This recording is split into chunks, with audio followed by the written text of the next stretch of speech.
Hey, what's going on? It's a Sunday. Oh, hi there. How's it going? I didn't notice you there. You didn't notice me, man. I'm sorry. How No, it's the how much audience. sleep did you It's get the last audience. night? Too much. Not Too enough. I don't know. much? What are the two? One of the two. They do It's say been a busy it's. week, so I haven't had a lot of sleep during the week. Got a lot of sleep yesterday though, so I've actually heard it's recuperate. better to have consistent amount of sleep rather than the number of how much or too little. That's why Recently, I don't know how true it is, I'm but in trouble. there's a lot of pseudoscience out there. You never know. Yeah. I feel like I'll get into that when I get like really busy or something like at work. Like it just Yeah, ends up being like my sleep schedule gets super short during the week, like 5 hours, and then it gets like eight hours, 9 hours during the weekend, which is probably not the best, but yeah. we Oh, I do what feel we that. can. And Yeah. plus, being a gamer, it's hard. You want to like for me at least. I just like I want to stay up all night playing games sometimes, and I'm like, no, I gotta cut myself off, get some actual sleep. Yeah. Like even though it's relaxing, playing a relaxing video game like Ultra or something, it's still need actual sleep. Still need the sleep. Yeah. But yeah.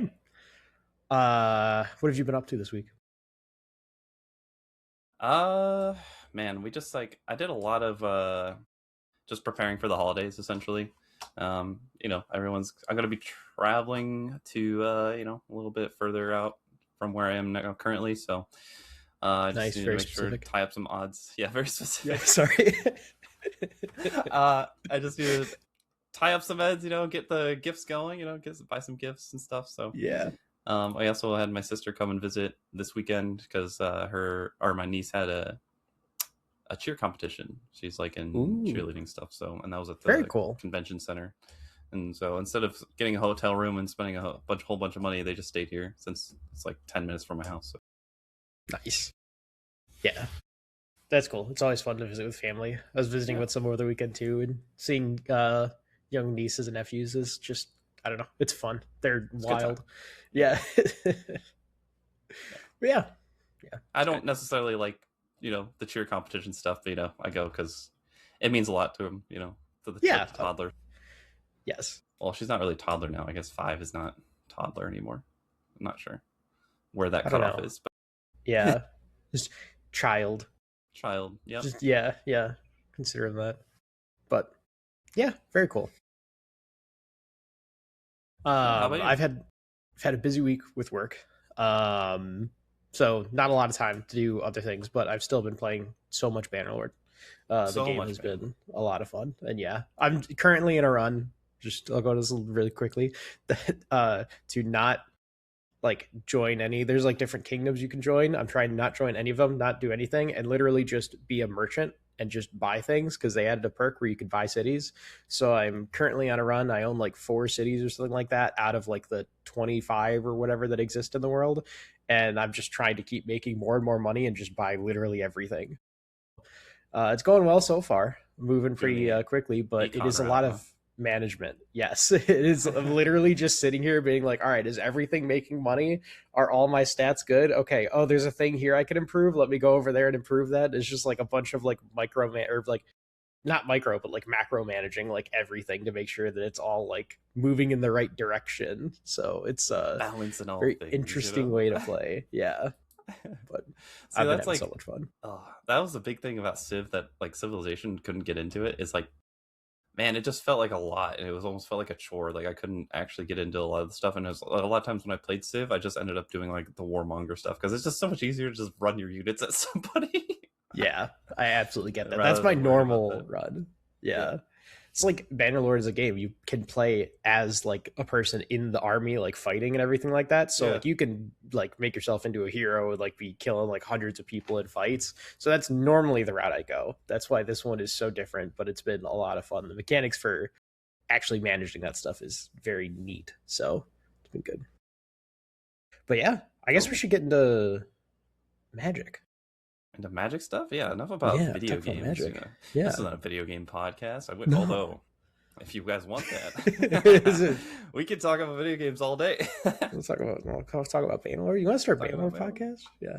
just a Bannerlord podcast. Just Bannerlord. I'll just talk Yeah, about it. It's fine. It's I'll just like the go over 20. my runs every Yeah, you time. just got like the 20 people who play Bannerlord to being like, yes, I've been Look, waiting for this. look, I am literally actually like giving my friends updates. Like I have a few friends that play Bannerlord. I'm like, day one, this is where I'm at in the status of this run because it's like a unique run style, so they're kind of interested in it. As if you want more Um, Bannerlord content, make sure to like and subscribe this on this channel because you'll get plenty of that. like and subscribe and comment. I want more Bannerlord. Yeah, on this Magic podcast. When's the Universes Beyond Bannerlord happening? That's what I want to Ooh, know. I add want that to it. Caladria in there. Yeah. You'll have to send a note to Watsy. Yeah.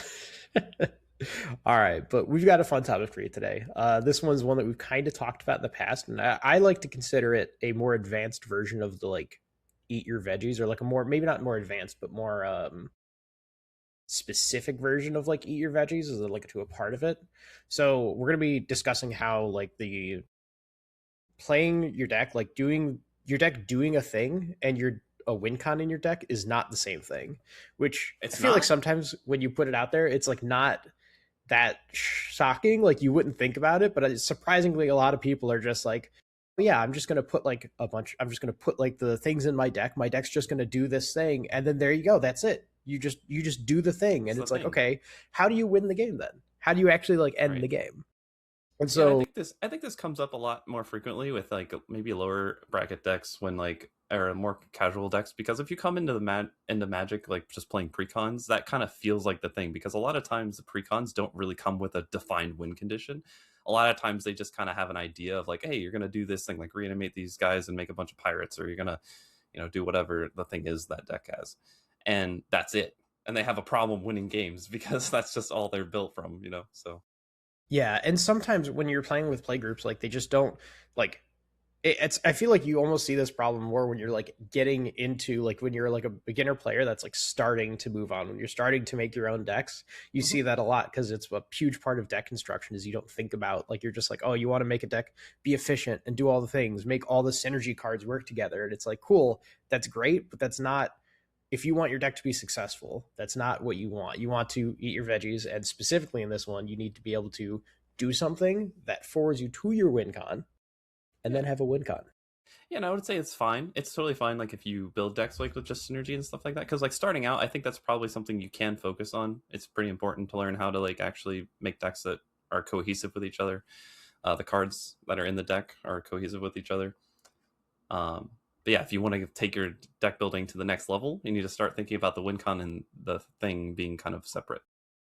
Yeah, absolutely. And it's funny how the two things, even though they are different, they do affect each other quite a bit.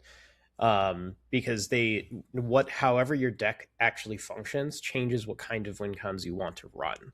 I think an example of this is like my like Slowgurk deck that I talk about all the time and I'd love to play.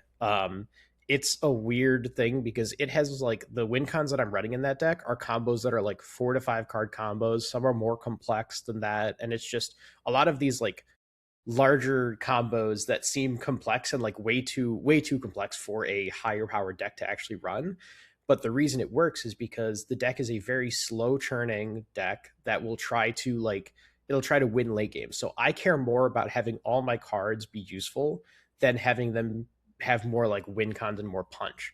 So if I'd much rather run a card in my deck that actually will be effective on its own than run a card that will only be effective in a win con, because my deck's not going to be able to get to the cards it needs instantly. It's going to take a Yeah. while to get there. So I want to just make sure that every card I run into is useful in some way.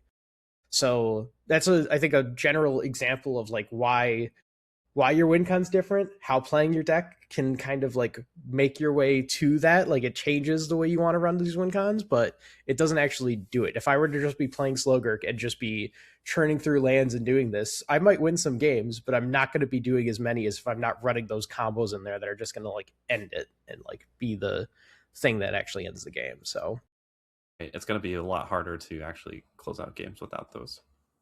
yeah, absolutely. And combos aren't also one just thing to note in here. Combos aren't the only way to end games, but they are probably the best. And I think they're worth. I think every deck you Probably the most build efficient way should to win, run yeah, probably in at least EDH at one. least. Yep. Yeah. because there's some things too, like, you know, you've run into life, everybody's run into a life gain deck that just goes up to like thousands of health, and they just like can get some way to infinitely gain life or whatever, and you just can't touch them. If you're not running a combo in the deck to let you win the game, probably just not going to be able to win. Like, there's easy ways to get around just the basic wins, like damage and everything. So you just got to know what you could do. I mean, somebody could be running a fog deck, like a Thanatos deck, or not a Thanatos, Thantos. Yeah. Just a Thantos deck where you can just be like fogging the entire time. So combat damage doesn't matter. Commander damage doesn't matter. Like, it's really, there's a lot of things to do. So you want to have your win cons be different too. And you want to, combos are probably the best way to do that. So I'm going to be talking about combos specifically here, kind of with some of these examples that I've got. And two examples that I wanted to bring up for this are at the higher level. They're a CEDH level decks. But there's two ones that I wanted to point out that are just very different. So, or did you want to have a point in here? Nope, I dropped my pen that I was playing. Okay. It's unfortunate because I swear I like need a fidget spinner. I just, when I'm thinking and like talking about stuff, I just Fair. That's fair. My pen. All right. Well, we'll go into these examples here, and this is just what I'm. The point of doing this is that these are two CEDH level decks, so they're both very powerful deck, very efficient decks that do what they do to the highest level. But they're both very different from each other. Like, the way they get to these wins, even though they're both at the highest level, is very different. And so two of the decks, which we'll put the links in the description here, but they're for a Rograk and Silas deck and a Thrasios and Timna deck. So they're different colors. They're both partner decks, because if you don't know, in the CEDH meta right now, partners are kind of really good, especially like Thrasios, I believe, or Thrasios or Timna. I think Thrasios is in like Timna's everywhere. Like, there's Timna Crom, okay. Timna, Thrasios. Timna goes with also Dargo, I think, as well. Yeah.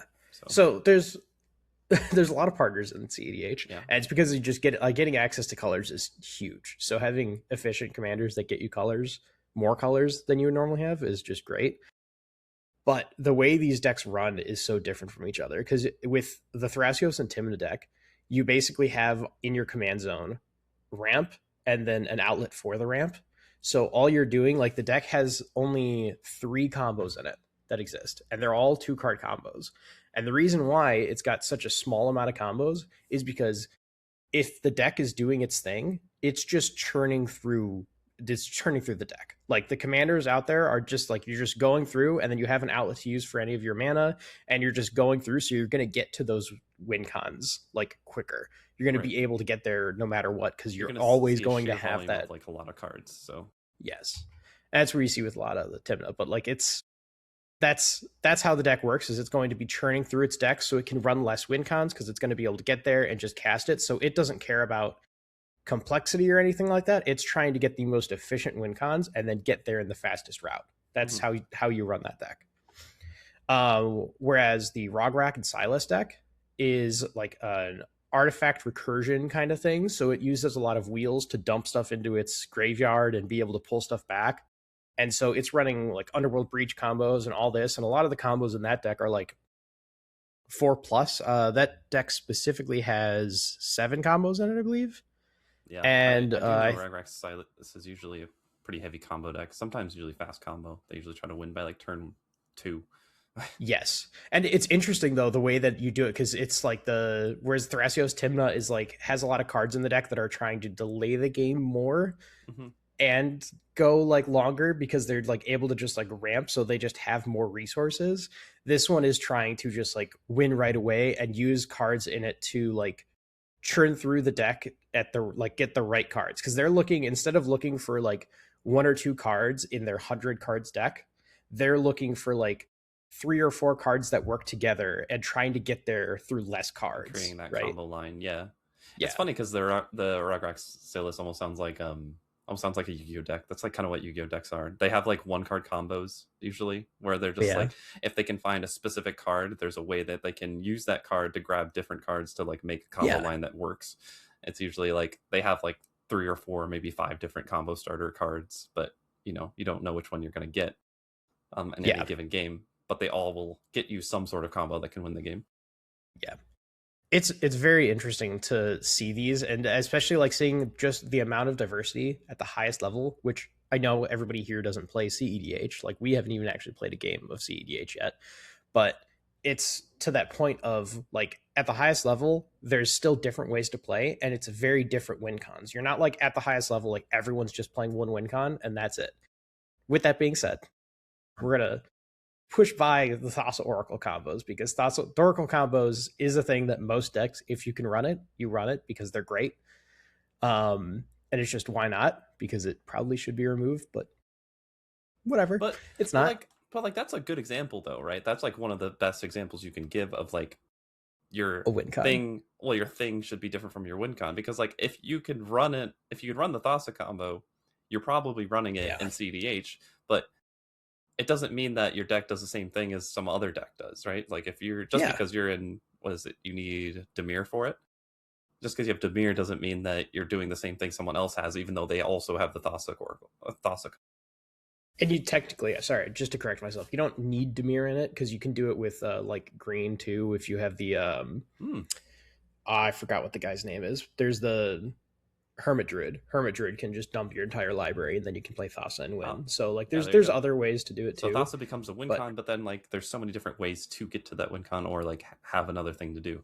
yes, and that's a great point too, because how many decks have you seen that run like the basic part of their deck is dumping their deck to then play Thassa? Like Yeah. none. Like those don't exist. So that's actually a great point to bring that up as a very, very different thing. Like throwing Thoracle combos in your deck is a great way to add like a win con. Like it's something that you don't want to do all the time, probably because your play group might not enjoy it. But I mean, if you're it is a good way to get them ready. If you're trying to improve and trying to get the group to improve, that's a way to be like, all right, everybody has to be ready for this at any point. So you'll keep counterspells up. You won't use that counterspell on their commander that's coming out on turn 3 for just some dumb reason. You're going to save that counterspell because turn 4 they might be winning with a Thoracle combo. So it is a good thing to run, I think, but some people might be salty about it. But It's either good way, at high great power. example of Yeah. I this. don't think you would Yeah, ever want to bring this to like a bracket 3 table or something, but that's fair. yeah. Very fair. But yeah, that's a perfect example of it. And there's so many like I don't know. There's so many things, and I like that. I love the Slugger example, and I could talk like days about it. Of just like the difference between like there's so many decks and so many quick like combos that you can run like ad nauseum, like other stuff. Just like 2 to 3 card combos that you can just look up. And also for this, I do want to shout out to Commander Spellbook. That is one of my favorite websites by far to use when building commander decks. You can put your deck in it, and it'll tell you what combos exist in it, and it'll also give you a list of combos that you just need like one more card to create so you can really start making it as efficient as possible. But it's I don't know, it's just such an interesting thing to be able to see what combos actually work with your deck and being able to kind of mismatch your actual game plan of what you're doing with your commanders and everything to how you are actually ending the game and putting a stop to everything. Yeah. Yeah, and I think there's something to be said too about separating them two because then you're not like putting everything out there right at the start of how you're going to win the game, right? And sometimes that secrecy is actually really will give you an edge, right? You don't want to just completely show what your deck does, and that's like you do it on like turn 3, turn 4, or whatever, or even just it's on your commander text. Like this is what my deck does, guys, and then everybody knows what you're doing, which is fine. Like you could do that casually, but again, if you're trying to go that next level to get improve your gameplay, improve maybe the power level of your table, it's like not showing all your cards right away is a really good strategy to have. Well, So your yeah, deck is turning, doing this other thing, and then all of a sudden, oh, it got me to my combo, and then you can win that, or it got me to that other win con that I have, and people just don't see it coming absolutely. at all. Yeah, and it's something too for like if you're running your deck like that where what you're doing is your win con, it's a lot easier to stop your win con as well. Like kind of to your point with it where you're showing your cards, but also like if you're not doing anything besides just trying to win, what are you doing when you get stopped? Like normally you don't have a good recovery from that, so if you get stopped once, you're done. So that's why doing something else, like actually just having a game plan that works and then having a few win cons slip into that work with it, is a much better way to be doing your deck. Because even if they stop the win con, they're not going to spend efforts to stop the other stuff. So your deck's going to keep doing its thing, and they stopped one win con. Cool. You're going to keep churning until you get to the next win con. Like Right. You that's have the backup plans. You better have way. ways. Yeah, you have ways to Yeah. still hang out at the table. A good example of that was, I think, my Ragavan deck, which is it's just a mono red. It's a really kind of a memey deck, and it's meant to be the lower power deck. I built it specifically so that it can be stopped pretty easily. The win con is the thing it does essentially. It's play Ragavan, equip him with a bunch of he's a Voltron, just equip him with a bunch of artifacts and just swing. Um, but if you kill Ragavan, the deck doesn't do a whole lot. And it's kind of hard Yeah. to if you don't kill him on the first time of me casting him, because I can add things like evasion to him, like Shroud and whatnot, and indestructible. But then it also presents the question if anyone on the table has brought artifact removal, and if you can do that, then yeah, the deck doesn't do anything. That's Yeah. because the I win mean, con is right there. It's like, oh, Ragavan's the win con, so yeah, very easy even to with stop. that, like you can stop it with a creature as long as you have a blocker. Yeah, There's if you always can, that too. that's Yeah. true. I mean, I can give him evasion. I have a lot of ways to give him Yeah. like unblockable and stuff like that. But again, yeah, it's like if I draw it, right? So there's so many ways to stop it. Yeah.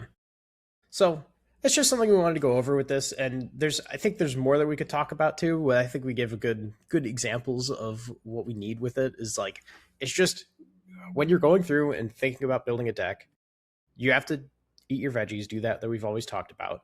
But specifically when you're trying to add win cons in and you're trying to actually think of the deck idea, you don't want to just be like, oh, this is a cool way to win, or this is my thing, this is how I end the game, and just make that your entire deck. Like you want to kind of churn. Like I love games where you like build engines, like a Wingspan, one of my favorite like board games to play other than like, Magic, like other games outside of it. And they're engine building games, and that's a really good way to think about Magic, and a way to kind of start creating stuff is you want to start generating those engines. They don't have to be a perfect engine. They don't have to just like what am I trying to say? They don't have to like actually just power themselves. You can have them not be perfect and still have some holes in them, but as long as you're moving in the right direction, as long as you're able to churn and keep gaining ground, then you can start slotting win cons in, and your deck's going to run very efficiently, and it's going to start working well. And that's where you'll start to find weaknesses too. You'll start to get more in depth on the engine, and like, oh, my deck's too reliant on this one card, so I now need to find other cards that can do something similar to throw that in. And it just turns into a massive, like a long string of complicated efficiencies that you go to make in there. And that's why you make a bunch of deck edits. But that's the beauty of Magic and how it works. So Yep. yeah. Yeah. I have one other thing that I wanted to talk about, unless you have any more. No, I think that's it for me. Go ahead. Okay. I had a very large epiphany at one point about this concept, because there was actually a time where I was having a lot of trouble like understanding this, like separating the win con and the thing.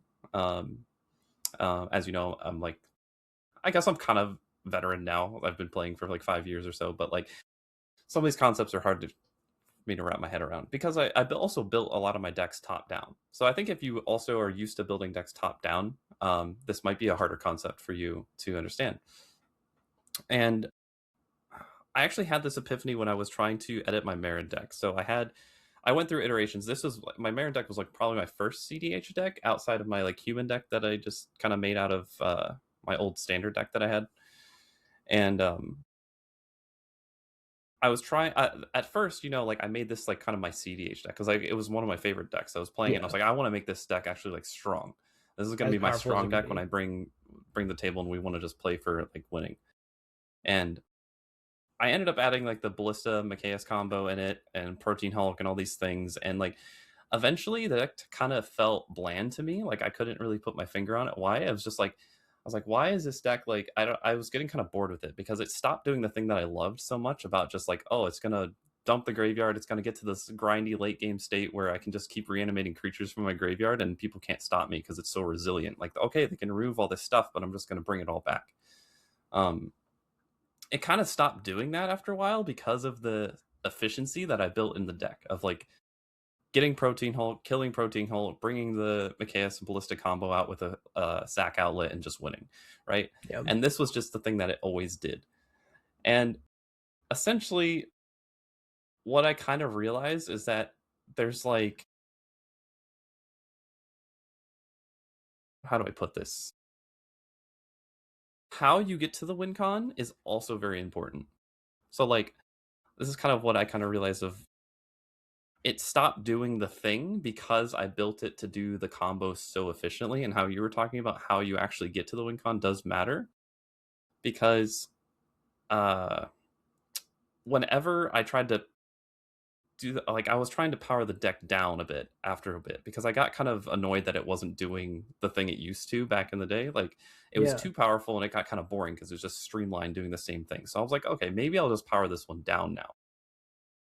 Well, it sounds like you ran into that a lot of like you're like that part of it where you were trying to just win. So then if somebody stopped your win, you couldn't really proceed because you didn't have stuff built in there to continue the engine. You were just trying to use the engine to get to one part, and then that was it. Yeah, And you and didn't that have was a it. And continuance. Yeah. yeah, and then my graveyard would be if you stop the Protein Hulk move, then like it would just, or if you got rid of my Mikaeus or Ballista, Walking Ballista, the graveyard was empty, and I was kind of Yeah. shit out of luck for lack of better words.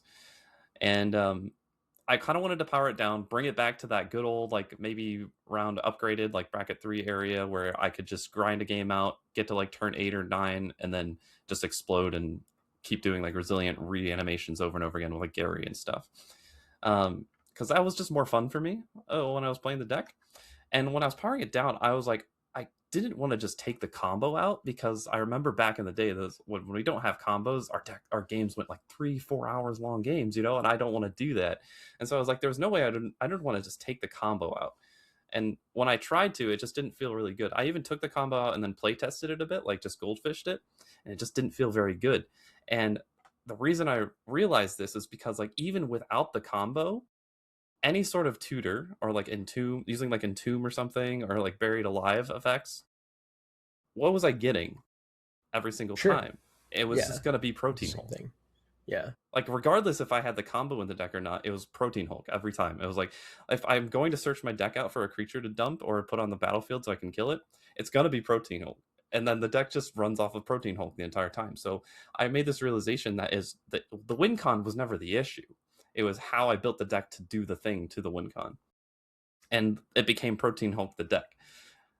Yeah. Which, if you're trying to make the deck win as much as possible, is like kind of the right idea, but it's Yeah, still like exactly. it's the It issue wasn't with a that bad was just plan. the It's yeah. like, you know, it's good if I want to make the deck strong because it was very streamlined. I could do the same thing and I can usually get to the win consistently that way. But then if I wanted to power the deck down again, we had to like keep the win con. Like I was looking at the win con the wrong way. I was like, the Yeah. win con was good. I just needed to figure out how to make it do a different thing again. Yeah. You And need it's that's kind of where almost I like had that adding epiphany of resiliency. like, okay, yeah, I get why these things are different things now. Yeah. That's cool. That's cool to hear like that happen for you, like to go through that. Because Yeah, I I just do had want this weird to realization when I was editing it, and I was like, "Oh my gosh, it's not the win con. That's not the problem. The problem is like how I'm getting the win con." So if you guys like, for you at home, if you want to learn from this, is like you can have a win con. Like, as I've seen this a lot too on Reddit, people are saying that when I was looking up stuff about win cons and stuff, and people are saying in lower powered tables you shouldn't have win cons in your deck. Like, you shouldn't even be thinking about win cons. You should just do synergy, just doing the thing. And I'm like, and because they think it's too powerful, right? If you have a win con or a deterministic win, then like it's almost like too strong. And I'm yeah. like, I don't really agree with that. I think it's more if you want to have a win con in your deck, just make it harder to pull off. And I talked to Mike about this too. He was like, you know, that's how he starts. He's like, if I want to do something really cool, but I want my deck to be a lower power, instead of playing all the best tutors, like you're playing Gamble, Demonic Tutor, Vampiric Tutor, all these things, Natural Order, instead of playing all the best tutors, throw in like Diabolic Tutor in there, or you throw in like creatures like that Rune Scarred Demon or whatever that's 7 mana and you have to Yeah. kill him, or ETBs and surges or something. Like make it Yeah. harder for you to get to the win con, and that will effectively power your deck down. That's fair. I also like the something that I'll do with this is I specifically try to look for like things that work with it but are synergy. Like so instead of using demonic tutor, the best tutor, I'll try to use like a tutor that either grabs something specific that is something I will want to have that's different, or I'll grab something that's like if I'm playing a sacrifice deck, I'll look for a tutor that sacrifices a creature to use it, or like other things like that to try to do that instead too. So like even if you're using the tutor to get to the win con, you're still doing the effect of the deck. Like you're still getting somewhere with how you're doing it. So it's a Or you're doing it in that's a little another more way. flavorful way almost, and yeah. Yeah, and it'll be able to show you then too if it's like if that stop doesn't work, if you want to make it more efficient, you can easily slot in a demonic tutor instead if you need to. But yeah, I don't know. I love those. I think I've talked about it a lot. I love finding synergistic cards that do the thing that like staples do, so you can just start using those. Because in my As you opinion, said. like there's so many board wipes that exist in Magic. You should always have one that is furthering your game plan. You should not run just a board wipe that's just doing a board wipe for board wipe's sake. You need to have it in there so that it's doing a board wipe and also helping you, whether it's by not hitting artifacts, not hitting creatures, only keeping your commanders alive, only keeping power creatures like lower alive. Like it's A good one, there's so Crux of many Fate, different where it's like ones. Yeah. it hits only non-dragons or something. You could choose to hit only non-dragons, so it's really good in dragon decks, for example. We are getting off topic here and just like the Yeah, deck that's building fair. general stuff, but Yeah, yeah, I think that's a good place to end this one. We've got a I think we've got a Reddit react for this too, so we'll be getting into that now. But yeah, if that's you guys true. had any more comments on the topic, you disagree with what we're saying, you have any more comments to encourage us and say, yeah, you guys are thinking exactly what I'm thinking, and there's nothing you should change. Go ahead and throw that in the comments. All Yeah, right. because we love echo chambers here. We love hearing that Yes. we're right. Yes. That's why we do this. Just hearing that we're right. Exactly. All All right. right. I believe you've got a Reddit react for us I today, do Dave. have a Reddit react for us. So let me go ahead and paste this in the chat for Ben here. So I want you to, before you actually look at the comments too, go in there and click the link to the deck list. Oh, actually, I will try to explain it as fast as I can so that you don't have to necessarily try to deduct what you're looking at here. I want you to decide if this deck is a bracket 3 or 4. This is a Reddit react. Yeah, this is a Reddit react, obviously. This is a Reddit post. He's saying, the person in here is asking, is this a bracket 3 or bracket 4 deck? Prowl with Dragon's Approach. Okay. First of all, what do you think about asking about if it's a bracket 3 or 4 deck? Well, first of all, I think asking the general public if it's a 3 or 4 deck doesn't matter because the whole point of it being a different like bracket or anything like that is to take it to a table and have a rule zero conversation, and you can kind of decide then and there if it is bracket 3 or 4 for that table because it does differ between. So that would be my first part is that like I don't enjoy the whole like just yeah rate my deck and try to like get around things and debate with people about like which power level it is because I just think that's not why it exists. Yes, yeah. I kind It of was feels like my a first. non-answer. I think that was my first reaction when I saw this. I was like, I don't. I see this all the time, and that's why I picked this. I see this all the time Mm-hmm. on Reddit. People asking, "Is my Fair. deck a bracket 3? Is my deck a bracket 4? Does this fit in bracket 2?" You know, and I fall into the trap sometimes of doing this as well. But I think it's a really bad way to look at the bracket system, and Yeah, also one of the 100%. reasons why I think the bracket system was kind of a mistake. But moving along from that, this person is looking that they've edited this deck and they've tried to upgrade it a lot essentially, and it's a Dragon's Approach deck where their whole goal essentially is just to make Dragon's Approach as cheap as possible. So he's got a lot of cost reducers Yeah. for instance and sorcery spells, but they also have like Bergie, God of Storytelling, and Stormquiln Artist. So essentially, whenever they cast it, they're going to be able to get that red mana back. Okay. And they have like 30 Dragon's Approach in this. For those of you who don't Yeah. know, Dragon's Approach is a 3-cost sorcery that's essentially deal 3 damage to each opponent. But then it also has the clause that you can have any number of these in a deck. So it's kind of like that Disciple card or whatever, Apostle, Shadowborn Apostle or something Shadowborn Apostle. Yeah. from Black. Um, and so he's running 30 of these in the Yes. deck, and that's the whole game plan, is just So the casting game as plan. many Dragon's Approaches as possible. He has Ral the Moon Sage, Monsoon Mage, sorry, which is essentially it's a 2-cost red commander. Actually, it's Izzet commander, sorry, and has instant sorcery spells you cast 1 less to cast. That's kind of the important part.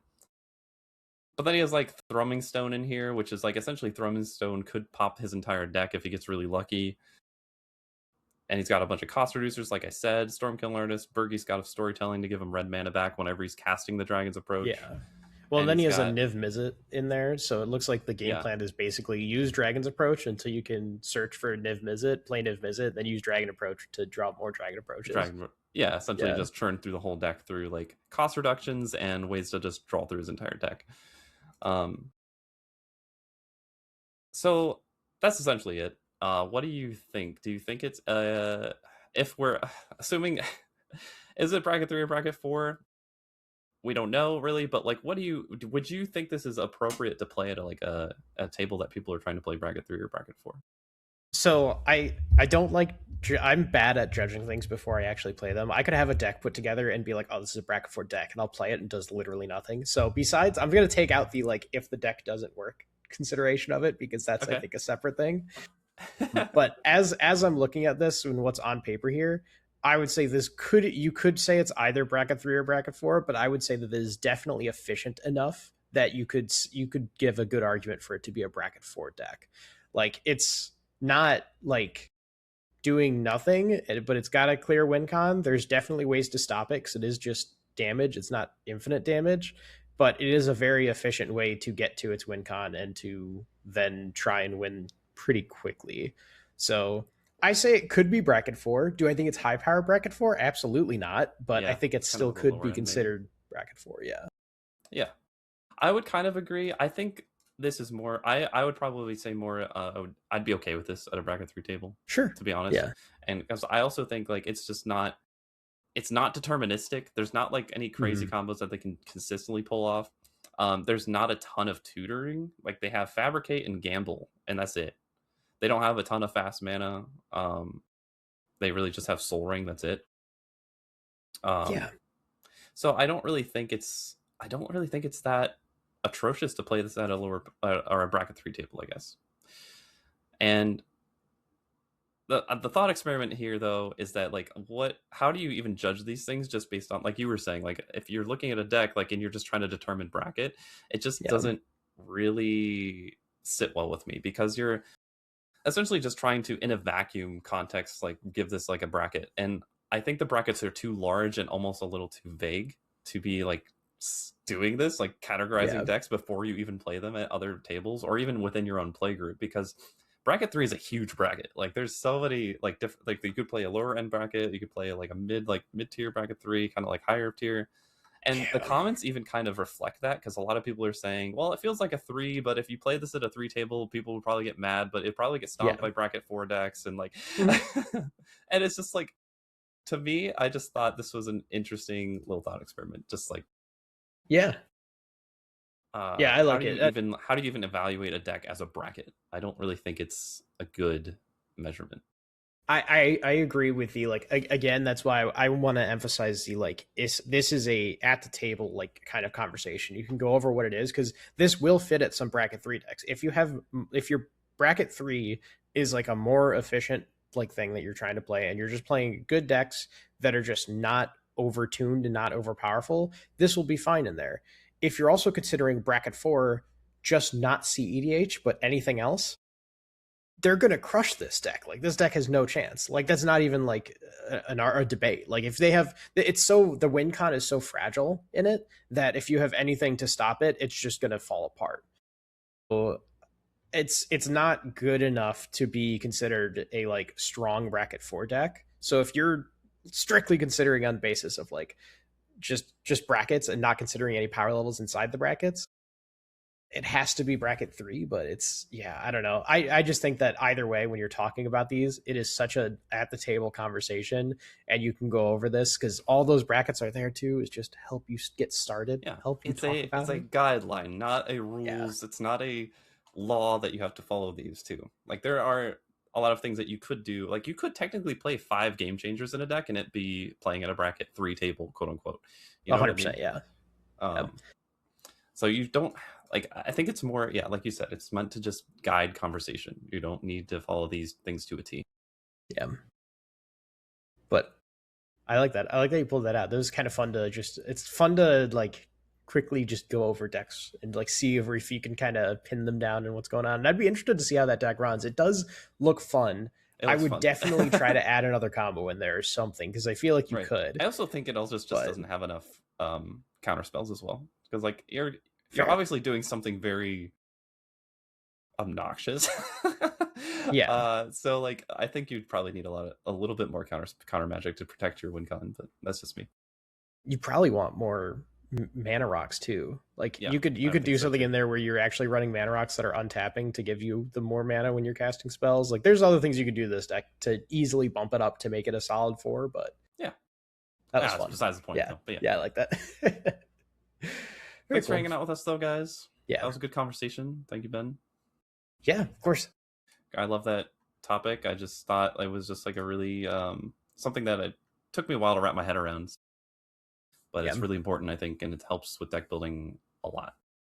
Yeah, I'd kind of like to do more of those too, of like just going in depth. I like the general eat your veggies, but I like going a little bit more in depth and saying like what actually makes this like a separate thing, what makes this a reason that you want to include this in your deck, and why we consider it something separate than like the rest of it. It's a neat thing to go over and talk about with deck building. So thanks for being here for it.